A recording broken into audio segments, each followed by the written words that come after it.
Positive correlation, negative correlation और zero correlation को हम स्कैटर डायग्राम की हेल्प से भी अंडरस्टैंड कर सकते हैं।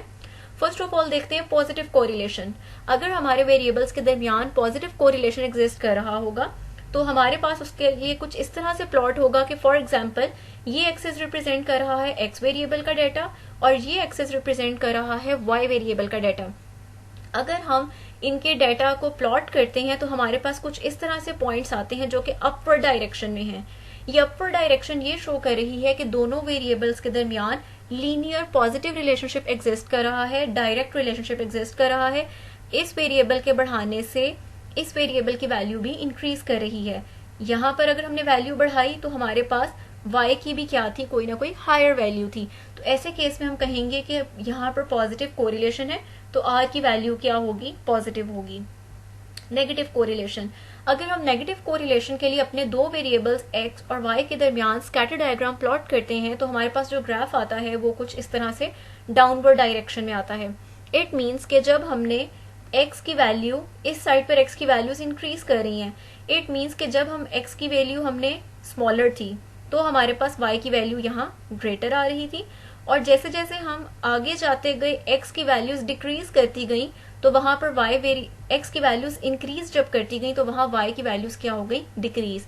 इट मीन्स कि हमारा डाउनवर्ड ग्राफ रिप्रेजेंट कर रहा है कि दिए गए वेरिएबल्स के दरमियान जो रिलेशनशिप है वो इनवर्स है।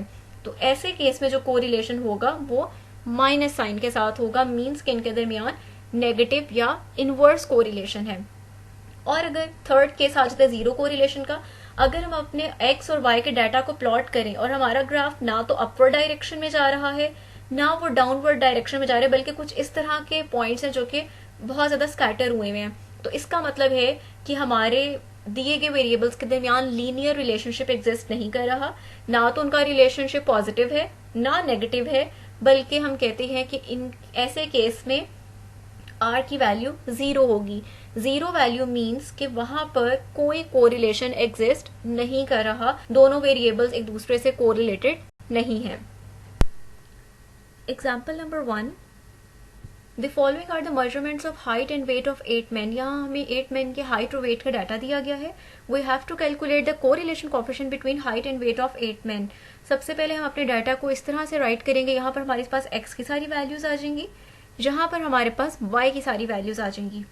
अगर हम फॉर्मूला को देखें तो उसके लिए हमें समीशन एक्स वाई रिक्वायर है, तो समीशन एक्स वाई के लिए हम क्या करेंगे, अपनी सारी x वैल्यूज को y वैल्यूज से मल्टीप्लाई करेंगे, यानी x वैल्यू इसको y से मल्टीप्लाई, इस x की वैल्यू को y की इस वैल्यू से मल्टीप्लाई, इस x की वैल्यू को y की इस वैल्यू से मल्टीप्लाई।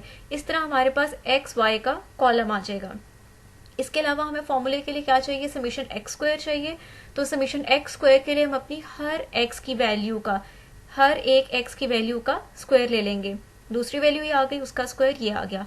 सिमिलरली फॉर्मूले में हमें समीशन y स्क्वायर रिक्वायर है, तो समीशन y स्क्वायर के लिए हम क्या करेंगे, हर y की वैल्यू का स्क्वायर ले लेंगे, यानी जैसे 125 का हमने स्क्वायर ले लिया, 137 का स्क्वायर ले लिया एंड सो ऑन। उसके बाद हमें फॉर्मूले के लिए समीशन x रिक्वायर है, तो हम इन सारी वैल्यूज का सम कर लेंगे। समीशन y रिक्वायर है, सारी y वैल्यूज को सम करेंगे। समीशन एक्स वाई रिक्वायर है, तो हम सारी एक्स वाई वैल्यूज को सम करेंगे। फॉर समीशन एक्स स्क्वायर हम सारी एक्स स्क्वायर वैल्यूज को सम करेंगे, and for summation y square हम सारी वाई स्क्वायर वैल्यूज को सम करेंगे। Then we have to substitute all these values in the given formula. हमारे पास यहाँ n की वैल्यू रिप्रेजेंट करिए नंबर ऑफ मेजरमेंट्स को। हमारे पास यहाँ पर डाटा दिया गया है, 8 मेजरमेंट्स दी गई हैं टोटल, यानी x की जितनी वैल्यूज दी गई हैं वो 8 हैं और y की भी वैल्यूज कितनी है, 8 हैं। तो हमारे पास 8 मेजरमेंट्स है, तो यहाँ n की वैल्यू 8 आ जाएगी। समीशन एक्स वाई, जो वैल्यू हमने यहाँ पर कैलकुलेट की थी वो यहाँ आ जाएगी, माइनस समीशन एक्स जो हमने सारी x वैल्यूज का सम लिया था वो यहाँ आ जाएगा।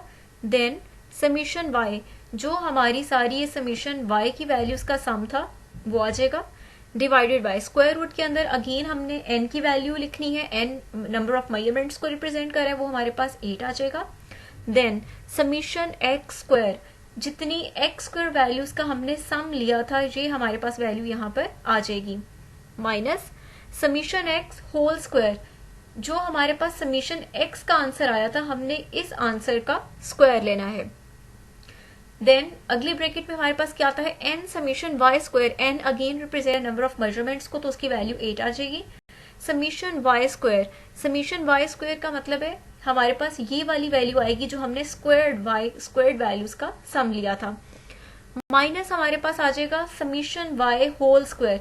समीशन y होल स्क्वायर का मतलब क्या है, जो हमारे पास ये सारी y वैल्यूज थी उनका हमने सम लिया, जो वैल्यू आई हमने उस वैल्यू का क्या लेना है, स्क्वायर लेना है, तो हमारे पास क्या आ जाएगा, 1000 का स्क्वायर आ जाएगा। By simplifying we get its value, और हमारे पास जो वैल्यू आती है दैट इज प्लस 0.95।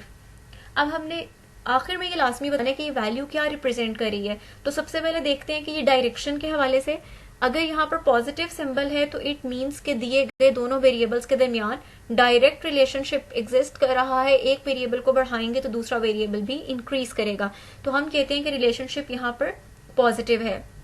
दूसरा हमने इसकी वैल्यू देख 0.95, ये वैल्यू 1 के काफी क्लोज है, इट मीन्स के दोनों वेरिएबल्स के दरमियान रिलेशनशिप की स्ट्रेंथ क्या है, स्ट्रॉन्ग रिलेशनशिप है।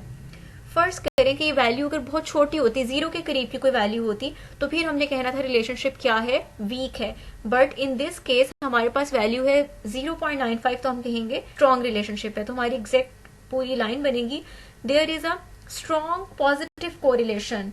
स्ट्रॉन्ग हमें वैल्यू से पता लगा, पॉजिटिव हमें उसके सिंबल से पता लगा, correlation between height and weight of 8 men। Example number 2, compute the correlation coefficient between variables x and y represented in following table।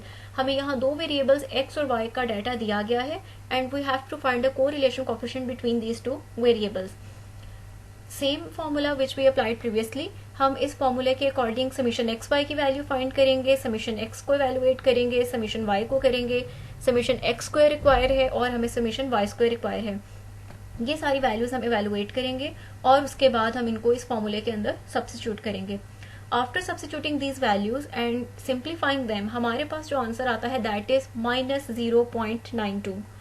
अब हमने बताना है कि -0.92 क्या सिग्निफाई कर रहा है।